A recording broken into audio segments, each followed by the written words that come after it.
We're going to go ahead and get started. Madam Secretary, if you would, please call the roll. Senator Gardler. Senator Carr. Senator McDaniel. Here. Senator Mills. Here. Senator Southworth. Here. Senator Storm. Senator Thomas. Senator Wilson. Senator Yates. Present. Senator Wheeler. Present. Chairman Schroeder. I'm present as well. I have some items on the agenda. Before we get going, I just want to make a few comments. Got some sad news. I know members have received it, that one of our former colleagues, Senator Joe Bowen, passed away. And frankly, I'm in disbelief that it happened, and just ask members and the audience and anyone watching on KET to keep Vicky and his whole family in our thoughts and prayers. And if we could just have a few seconds of silence for Joe Bowen.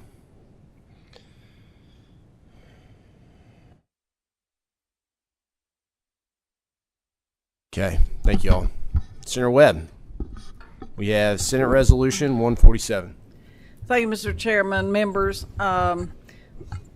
Recently, we received news that Lexington Center, Rep. Arena, was not going to accept cash as a payment option in certain aspects of their operation, specifically at this point, concessions and parking.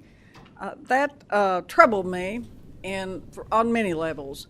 And certainly, I think we pride ourselves on being hospitable and the hospitality and welcoming people from all walks of life to the Bluegrass.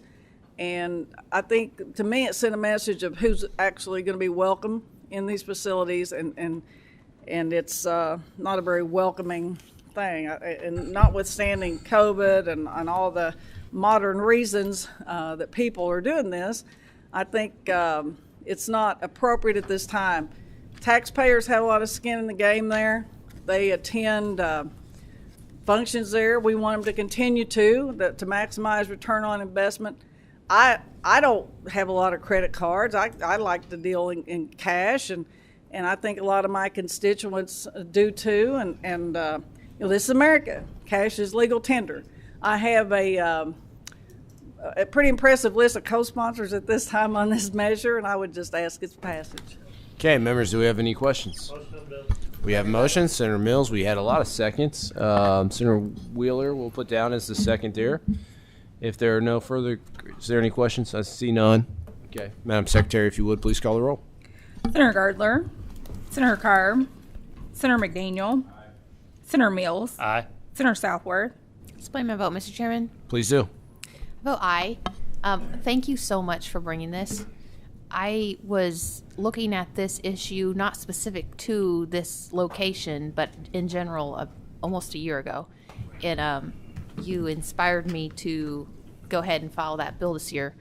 But this is super important because Lexington is located in one of our largest urban-ish areas and managed by people who are not from rural Kentucky. And if you're from rural Kentucky, you understand cash is king. That's how we operate. It's how we've always operated. It's how we're going to keep operating, and it's 2022, and it's what we should be able to do.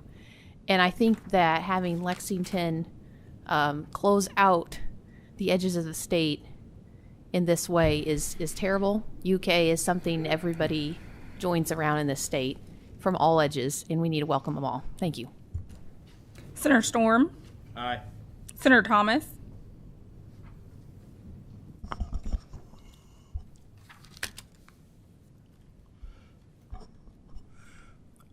I'm going to spend my aye vote, okay? I'm going to vote aye on this bill because I do agree with Senator Webb's premise that going cashless does indeed discriminate against impoverished individuals. I think she's absolutely right about that because, people with not a lot of money don't have credit cards, don't have debit cards. They generally live cash to cash. And as Senator Webb knows, and most people know, I'm opposed to any kind of discriminatory treatment against any individuals. Now, having said that, though, I do think, being from Lexington, that we at least ought to hear from these entities as to why this approach is financially beneficial from them from the standpoint of costs, staffing, personnel. There may be some legitimate reasons that from an economic standpoint they want to go this way. I've not heard that yet, so I do reserve the right to change my vote on the Senate floor. But on its face, I think this bill is non-discriminatory. Helps people who don't have access to credit cards, debit cards, and the like. So I vote aye on this bill. Senator Wheeler. Mr. Chairman, explain my aye vote. Please do. I also want to thank the gentlelady from Carter for bringing this bill. She's right. This is America, and the U.S. dollar is king, and it is unfair to penalize people, especially from rural areas, that want to attend UK and some of the great events that are held at Rupp Arena by not accepting cash. So I want to thank her for bringing this bill, and I'll gladly ask to be made a co-sponsor when it comes to the floor. Thank you. Senator Wilson. Senator Yates. Explain my yes vote, please. Please do. As a guy who used to teach Dave Ramsey financial peace through my church, I've cut up a lot of credit cards with individuals. And so, but I do see that how that could be discriminatory. I do think this is appropriate here because of the amount of state money that goes to this facility. I would never be voting for a bill that I think that would require a general business or public without our oversight doing that. I think that would be a decision for the individual business. But I think our senator is right within our means that in the event they're going to ask us for help and assistance, we want to make sure that our constituents aren't being otherwise kept out. So thank you. Chairman Schroeder. I vote aye as well. Senate Resolution 147 passes. Congratulations. I think this is 2 weeks in a row. We've passed one of your resolutions or bills. So, yeah, good. It's good to have you in the committee. I will entertain a motion for consent. So moved. Mr. Chair, I would like to object to consent because, again, as I said, I want to reserve the right to talk to the people with Rupp Arena, with Central Bank Center. I think at least their voice ought to be heard. So I would ask for a floor vote at this time. Okay, that's fine with me. I mean, we can consent or no consent. We can always talk to people. However, I'm happy to respect that. It will not be on consent. We'll ask Senator Webb to explain this on the floor, and I can do that. it sounds like you have a lot of people in support that might want to speak in favor of it on the floor. So, Thank you, Mr. Chairman. Thank you, committee. okay. Next up, we are going to do Senate Bill 272. It's an act relating to sound that is recorded or performed live, and Senator Westerfield is here. Welcome. I see you have a guest. Thank you, Chairman. I've got Rafael Fernandez with the Recording Industry Association of America here with me. We've got lots of pressing issues in front of the Commonwealth that I think far outweigh the significance of this bill, but this is still something that I think we should take up. And in fact, I've had a version of this bill in front of a committee in the Senate before a couple of years ago, and that particular part is related to Section 7. And I'll get to that in a moment. But since then, since 2 years ago, we've added what is now the first 6 sections of the bill, which addresses something that in the last several years has really exploded here in America and around the world, certainly right here in Kentucky. And that's the use of streaming for getting our music entertainment. I'm an Apple Music subscriber, and this certainly would apply to Apple Music and other providers. But I'm going to let Rafael explain the importance of both of these provisions, both the Section 3, really the Section 3, which is about streaming music platforms and other web-delivered digital music, and then Section 7, the bit about bands performing live and trying to avoid deceptive trade practices in both instances. Senator, before your guest speaks, did you have a committee sub you wanted to yes, adopt? sir. We do have a committee sub based on some corrections and changes made both with input from our Office of the Attorney General here in Kentucky and from the RIAA. Okay, I would make a motion to adopt this sub. Second. We have a second. I believe that was Senator Storm. Thank you for that. All those in favor of adopting the sub, please signal by saying aye. Aye. Any opposed? Hearing none, the sub is adopted. Please continue. I appreciate it. None of the changes were substantive, really just corrections and clarifications in there. I've given a summary of the sub that's in front of the committee, and I'll ask Rafael Fernandez to address you all now. Welcome. Thank you, Mr. Chairman. Committee members, thank you for giving me a few minutes, and thank you, Senator, for bringing this bill forward. I'm with the Recording Industry Association of America. We represent over 450 labels in the United States, including Universal Music, Warner Music, and Sony. The music industry here in Kentucky contributes over $500 million to the GDP, to the state GDP. It supports over 8,500 jobs, has more than 14,000 songwriters that hail from the state. Kentucky has a bluegrass scene that's second to none. It's well known around the country. Music icons, Loretta Lynn, Dwight Yoakam, Sergio Simpson, Chris Stapleton, Billy Ray Cyrus all come from the state, many, many more. This bill is important for these reasons. In 2009, the industry was about $10 billion. 5% of that was streaming. In 2020, it's 85%, and it continues to grow. This bill has two parts. Number one, it identifies red flags for music fans on websites that distribute music so that they know whether they're on a legitimate site or not. The second piece is the one that was brought back in 2020, protecting not only the fans but also the artists from imposter bans and protecting their legacies. So how does it break down? The true origin of digital goods says if you operate a website or online service dealing substantially, in substantial part, in disseminating third parties' commercial recordings or AV, audiovisual recordings, you must include your true name and address somewhere on the website so people know who you are. If you are dealing in people's contact information and credit cards, if there's a problem with that download, if there's a problem with the streaming piece of it, the consumer should know who they can contact. And if they don't know, if the website doesn't have it, that's an issue. Now, this piece of it doesn't affect Pandora, Apple Music, Amazon Music, and many of the other legitimate websites that already have their true name and address on there.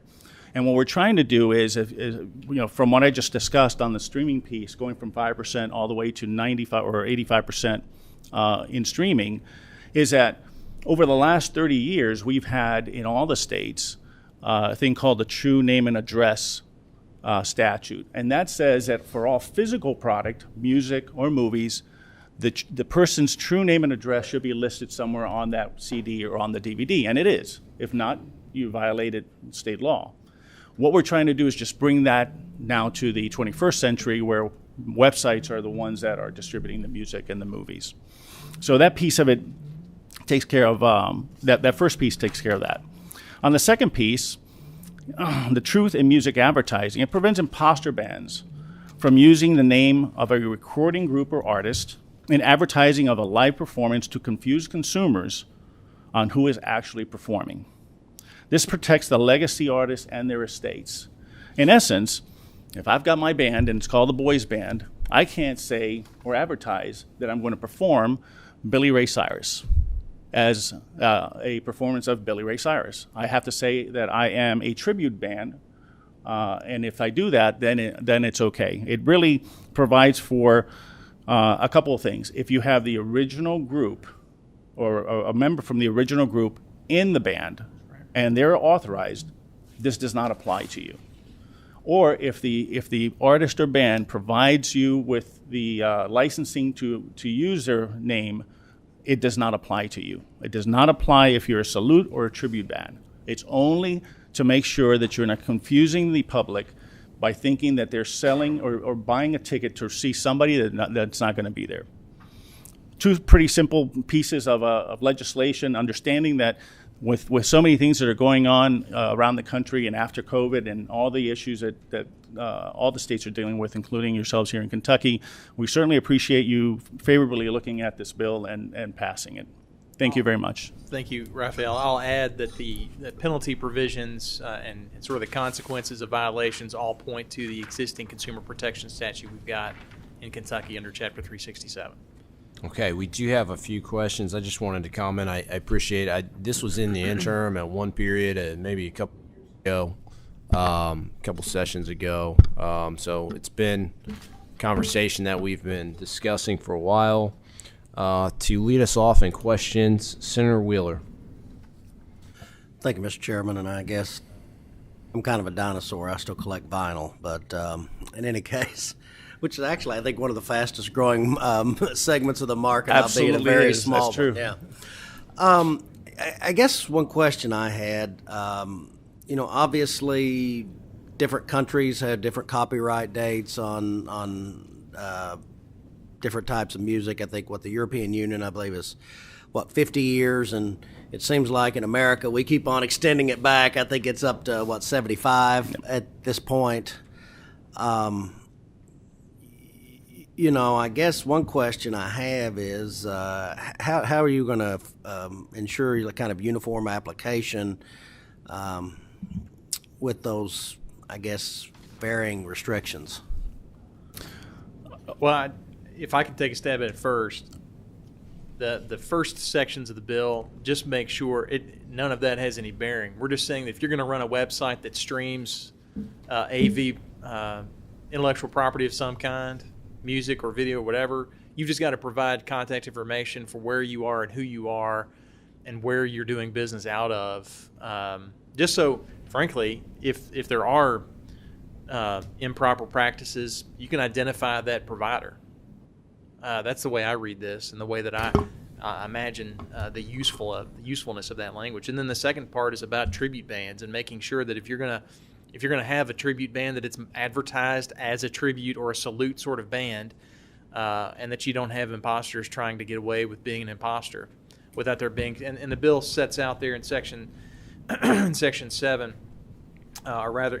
7. This section, these changes won't require or won't apply if the performing group is an authorized registrant or owner of the federal service mark or trademark, or a licensee, has at least one member of the original performing group, was a member of that group and has the legal right to use it, or is clearly advertised as a tribute band. And I'm summarizing there. I don't think any of those have anything to do with. I think that's going to be uniformly applied regardless of who owns what for how long. In fact, it shouldn't have any bearing on that at all. Thank you. Next, we have Senator Wilson. Thank you, Mr. Chairman, and thank you for being here today and your testimony, and appreciate it. I just have a quick question in regards to RIAA and what your relationship is in recouping the fees for ASCAP, BMI, and CSAC, and all of that. Well, they're separate organizations. We represent the music labels directly, and they represent the singers, the songwriters, and musicians to recover those fees, for restaurants and performance areas. So if somebody pays all the fees to ASCAP, BMI, and CSAC, do they have to pay fees to RIAA? No, they do not. They do not. Okay, thank you. Senator Southworth. Thank you, Mr. Chairman. So I'm trying to get a solid handle on. I know, Senator Westfield, you've mentioned a couple of times there's 2 things in this bill, and there's like 7 sections, and I know they're kind of segmented out. So I like short laws, but I also like few laws, and I'm trying to figure out, because it looks like it borders on intellectual property, but then you're saying we're really just focusing on, do they have their contact information on their website, and are they not putting fake information out about performances? So is there anything here that pushes further into intellectual property rights? No. That confuses me, because I have to say I was intending to do all of that work for me and my sisters when we released our album, and my sister ended up having to do all of it. So I don't know exactly what I'm talking about here, and I want to make sure that I understand what we're doing. It does not really, the meat of the first 6 sections deal in, it's section 2 sub 1 is really the gist of it. A person who operates a website or online service dealing in the electronic dissemination of third-party commercial recordings or audiovisual work, so forth and so on, shall clearly and conspicuously disclose his or her true and correct name, physical address, telephone number, and email address on their website or online service in a location readily accessible to a consumer. Okay, thank you, because I really feel like you can't even get a website up anymore without having. on there, but you never Oh, know. you absolutely Some can sketch without websites. sharing all that. Okay, thank you. Senator Yates. Before I want to hear Senator Yates' question. A specific example of that, and Raphael and I were talking about that this morning. I mean, there are a lot of these operators that are in other parts of the world that go out of their way to conceal exactly who they are, where they are, and make it very difficult. Even looking up the whois information for the URL, for who owns the domain, may not be able to tell you everything other than a registrar. There are lots of ways to conceal that. Well, Sorry, thank I you. appreciate that because that's what I was trying to do, and I just texted my sister, how in the world do we, but we're first party, so we're not third party on our website, but I think you're catching, I think you've narrowly drawn this, even though it's, 6 pages, catching those pirate groups and not Sure, catching trying to. people that are trying to just do things. Senator Yates. Thank you, Mr. Chair. Senator Westerfield, I think, picked up a little bit on it. Got that clairvoyant thing going about my concern was a lot that have located in other parts of the world. How do we enforce that? First of all, so even if we pass the statute into it, how do we enforce it? And then my second part is these are all supplemental in addition to the other federal restrictions and state laws too. I don't think it wouldn't super. Yeah, that's right. And I don't know what those are, but Okay. this is not going to limit any other remedies that might exist or restrictions that might apply somewhere else. In any, even in state law here that we have in Commonwealth. I'm not aware that we have any. Raphael, The only state law that exists now is the true name and address statute, and that's the physical piece of what we're trying to do here on the digital world. If I may follow up, Mr. Chair. I've had the benefit of being able to represent a couple artists over the years, and obviously you're going to be looking through your consumer protection statute right now. It looks like you've mentioned that in here, so there'd be nothing that would preempt that in any way. No. And then the fine and the penalty that says the $2,000 per violation to the Commonwealth. In the event that council has to go to collect that how does that work out? Does the money escheat back to the Commonwealth, or would that be based recovery for the individual private attorney who's filing this case?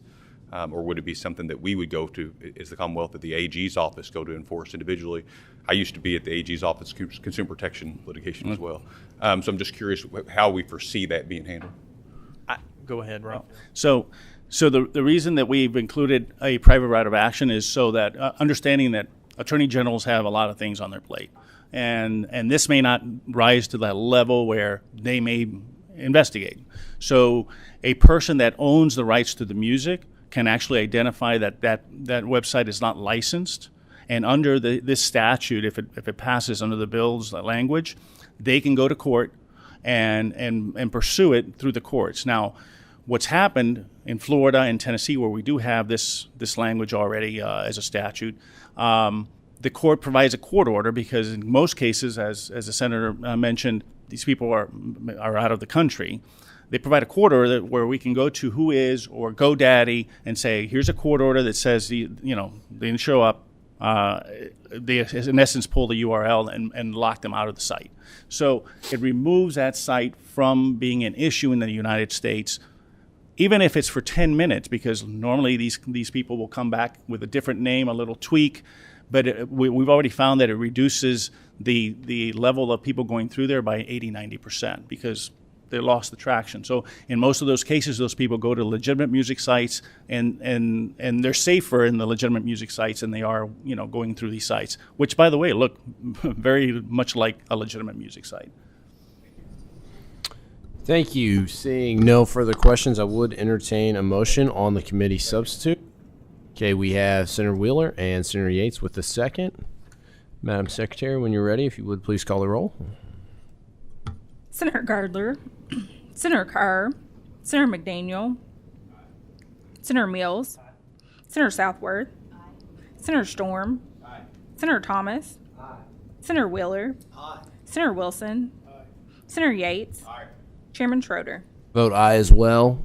The bill as adopted by the committee substitute passes with favorable expression. Thank you for traveling up here and visiting us. And Senator, your bill will move on to the floor. Chairman, thank you. Members, thank you. Thank you. Next, we are going to do Senator Wheeler has a resolution, Senate Resolution 152. This is confirming the appointment of Scott Miller as a member of the Workers' Compensation Board in the Department of Workers' Claims. As Senator Wheeler approaches the table, Mr. Miller, welcome. I think either seat is fine.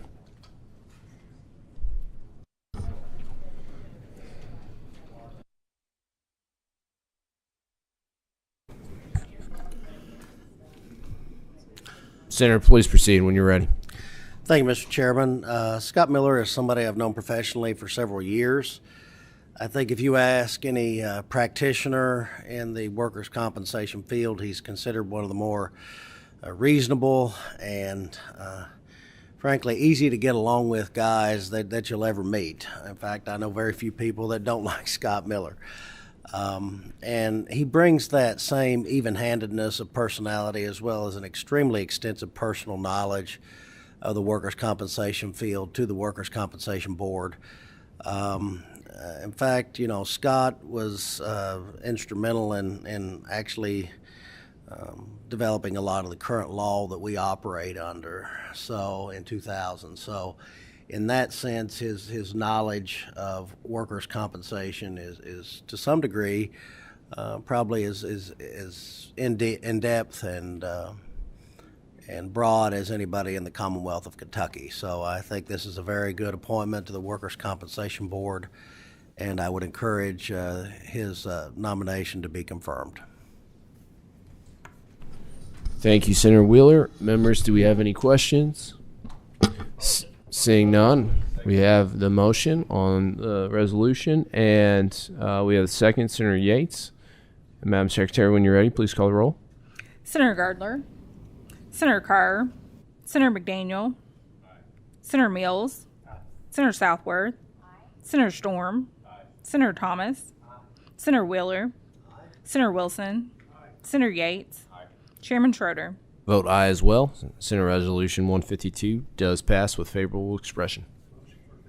We have a motion for consent from Senator Wilson. We have a second from Senator Storm. All those in favor of adding the consent calendar, please signal by saying aye. Any opposed? Hearing none, it will be on consent.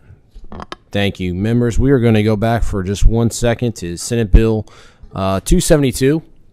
We have Senator Westerfield back in the room, and this passed with favorable expression with the committee substitute. I would entertain a motion for consent. We have Senator Storm. I need a second. Second, Senator Mills. All those in favor of adding Senate Bill 272 as amended by the committee substitute 1 for the consent calendar, please signal by saying aye. Aye. Any opposed? It will be on consent. Thank you, Senator Westerfield. Members, last is Senate Concurrent Resolution 168. This is mine. I'm going to proceed to the table with John Cox from the Kentucky Chamber, and I'll turn it over to Senator Wheeler to chair the committee.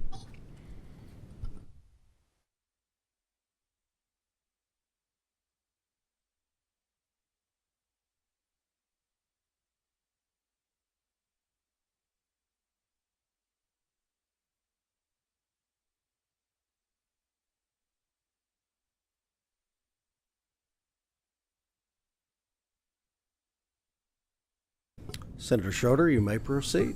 Thank you, members, and I think it probably took me longer to walk to the table than it will to present this bill, but that's not a sign of its importance by any means, because it is a very important bill. Basically, what it comes down to, or a resolution, I should say, what it comes down to is Kentucky, between federal, local, and state investments in workforce, is spending over $900 million, close to $1 billion for workforce education. And what we simply want to do is have an audit done just to make sure that we're getting the best return on investment for that workforce education. And we have made the request for the budget for an audit.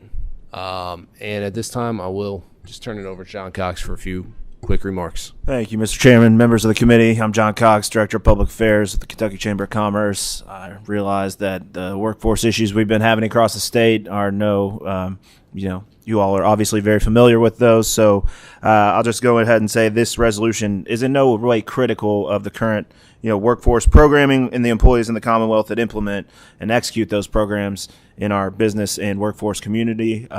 this was part of a recommendation that a part of a sizable report we released this fall to highlight the workforce crisis that we've been having, not just since COVID, but over the last 20 years in this state due to a variety of factors. So we think this is a common sense measure that will benefit our workforce moving forward.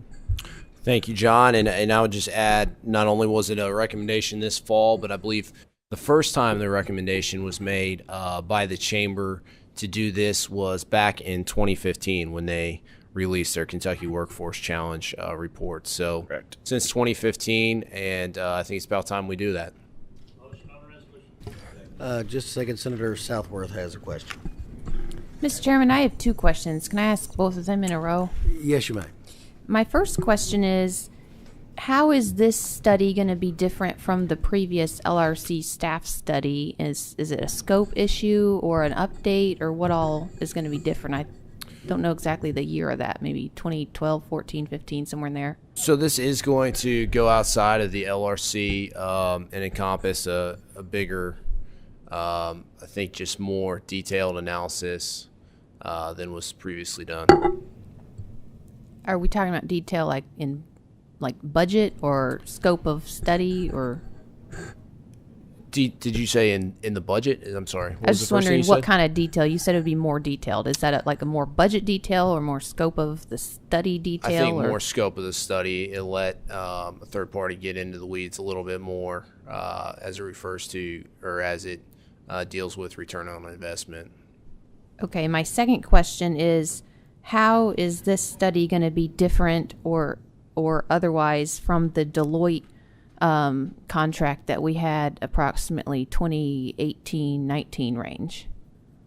As far as on that contract with Workforce? Yeah, what they were doing in reviewing all of the previous studies and making the new strategic plan. Well, I think that they're going to consider that. I'll have to find out, frankly, more about that report, and it's something to consider. This hasn't been, we're asking to be included in the budget. We haven't put out an RFP or anything. So as far as what we decide as a General Assembly would be the appropriate scope of this is still up to us. Okay, so I'm happy, Senator Southworth, to meet with you and, help finalize what we really want that to be. Thank you, Mr. Chairman. Final comment. I spent 2 years of my life working on this project, and I was told the LRC had gotten further than anyone had before, and then I was told I got further than anyone before that, and I ended up turning all my work over to Deloitte, and they had the new strategic plan, and frankly, I'm totally disappointed. In Contracts Committee, we have kind of a thing we talk about Deloitte, but they gave us boilerplate like always, and so I'm very hesitant to hand all this stuff over to an outside entity, because frankly, most of what we found was other items that have been billed as workforce: Office of the Blind, Office of Vocational Rehabilitation, KCTCS training. You've got the Bluegrass Skills. That's probably the most flexible because it's actually state money instead of federal flow through. So the $1.2 billion, which we redubbed, I think 900 some million, it's really not what you think it is. I think we're all almost shooting at the wrong issue, but just want to kind of register that and let me know how we can help moving forward. Thank you. Thank you for the comments. We have Senator Yates. Thank you, Mr. Chair, and thank you, Senator, for bringing this.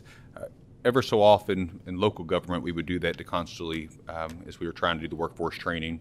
It was every couple of years we'd figure out how do we align our job training programs with the jobs needed. And in today's ever-changing, but through COVID, I know that's had significant changes recently, so I'm all for this because we want to make sure we're doing proper training. I just want to make sure that we're also getting the best bang for our buck, and I'm sure that you answered the question as far as the RFP hadn't gone out yet. I was going to ask what we anticipate the cost to be, and then make sure that that was working in conjunction with our previous studies and the LRC. One thing that used to frustrate me is that we would just literally contract it all, send it all out, and not use it in conjunction with our own internal resources, which to me I think is just a better approach. But you did kind of answer that you don't know what the overall cost will be.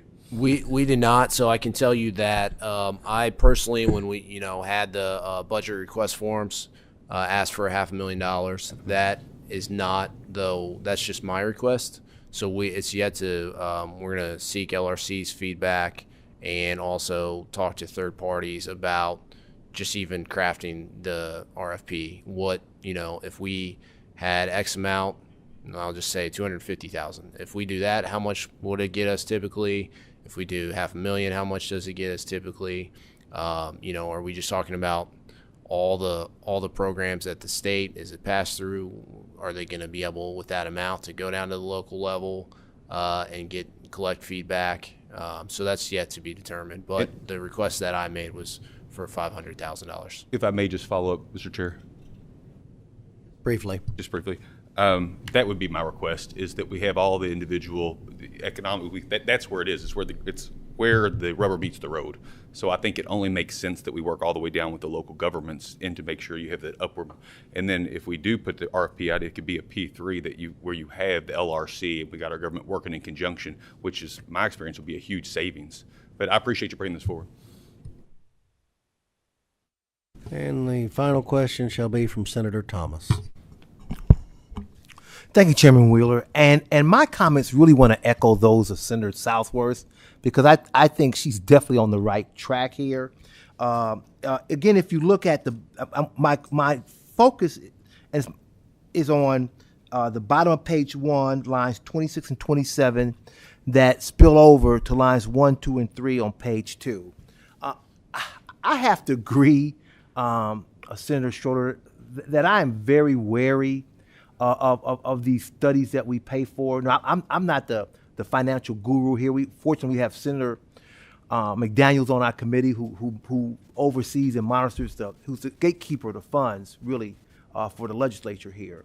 But I just am concerned about these studies because they never seem to go anywhere. So therefore, I agree with Senator Southworth. I've served on a number of interim committees in which we study things, child external fatality review, Alzheimer's, this past session dealing with school funding. And I think those have worked better for us. We've gotten more done. I'm the kind of person, I don't mind spending money. Let me be clear, I don't mind spending money, but I like to spend money to do things, not to study things. And so I'm really leery of this. Obviously, this will come back to us on July 31st, 2022. I'm going to make every effort to be here when we do that. Because if I'm let me be clear, if I'm not happy with what we see the RFP and its benchmarks, I'm going to vote against that. Because I think we ought to spend our money to do things, not study things. I agree with you, Senator Southworth, and your concern. I understand. Thank you, Senator Thomas. Okay. Seeing no further questions, Madam Clerk, please call the roll. Senator Gardler, Senator Carr, Senator McDaniel, Senator Mills, Senator Southworth. Explain my vote, Mr. Chairman. Oh, I'm sorry. I don't think I asked for a motion. No. Oh, we got it? Oh, okay. All right. My fault, Mr. Chair. Thank you. Madam Clerk, continue. Explain my vote, Mr. Chairman. Okay. Oh, sure. Yeah, go ahead. I will do an I vote because there are a few more layers to this before we get there, and I'm on the contracts committee, and if it gets really bad, I can vote no there. But I am extremely concerned about what the RFP says and who the contractor is, and so that's going to be the main focus on it. I think we need to get a handle on this, though. I mean, I spent way too much time. I should have been able to get a handle on it in 6 months, and it was like 2 years and 6 months, and we still don't have a handle on it. So I know the disaster we're sitting in, and I would love for someone to come in and be the magic carpet to just take us all away. I'm just hoping that it happens, but I'm obviously concerned about the viability of the plan. So I'm a yes for now. Senator Storm. Aye. Senator Thomas. May I explain my I vote, please, Mr. Chair? Yes, you may. Okay. I really don't understand why this committee can't do this themselves. Spend the interim in 22 looking at this. Again, we formed a committee just last year to delve deep into school funding and came back with some very positive recommendations. I think this is something we could really do ourselves and save ourselves $500,000. But for the sake of giving this the good old college try, I'm going to vote aye for now. But I really hope that we keep our safeguards up and not just spend money unnecessarily looking at a workforce education issue that we can really do ourselves. But for now, I vote aye. Senator Wheeler. Aye. Senator Wilson. Explain my aye vote, Mr. Chairman. Yes, you may. I'm going to vote aye, and this is something my chamber has been asking for a long time. There is a lot of federal money that comes into our area that we don't know exactly how it is spent, that's supposed to be used for workforce training. And this is really to be able to get a grasp around that to make sure it's being used effectively and efficiently. And so I gladly vote aye. Senator Yates. Explain my yes vote, please. You may. First of all, I just want to remind the committee that this is a resolution for the RFP that we will later on determine, and I think that absolutely makes sense. You don't build a house without a plan. You want to make sure that we're doing that. We have those blueprints put together. With that being said, I think there's been some great remarks from my colleagues that we don't want to create some of the past issues that we've otherwise been chastised with. So hopefully in that RFP, these committee members will be included and we can make sure that we tackle it correctly. So I'm a yes vote. Chairman Schroeder. Vote aye. I certainly appreciate everyone's comments and can let the members know they'll definitely be considered as we move forward in this process. I vote aye. Thank you all. I'll entertain a motion for consent. All right, all those in favor say aye. Aye. It'll be on the consent docket. Thank you, Chairman Schroeder. Thank you all. Have a motion to adjourn. Do I hear a second? Second. All right, we are.